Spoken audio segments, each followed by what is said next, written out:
Abortions చేయాల్సి వస్తుంది. ఇది నా ఒక హాస్పిటల్లోనే జరిగితే నేషనల్ మీడియా మన పక్కన Vijayawada it's a very sensitive matter. ఎందుకంటే న్యాచురల్గా మిస్క్యారేజ్ అయినప్పుడు ఆ స్టెమ్ సెల్స్ని యూజ్ చేయకూడదని వరల్డ్ వైడ్ బ్యాన్ చేసేసారు. మామూలుగా ఏ డాక్టర్స్ దీన్ని ఒప్పుకోరు. So keep it very confidential. మూడో కండిషన్ ఆపరేషన్ జరిగిన వెంటనే మీ అకౌంట్స్లోకి వచ్చుకోవాలి. Please take care.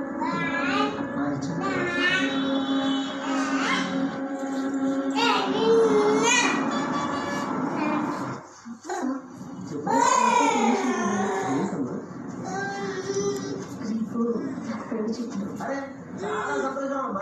ఏమైతే జరగక ముచ్చట ఇంతకీ అబ్బాయి ఏం చేస్తున్నాడు? సాఫ్ట్వేర్ కంపెనీలో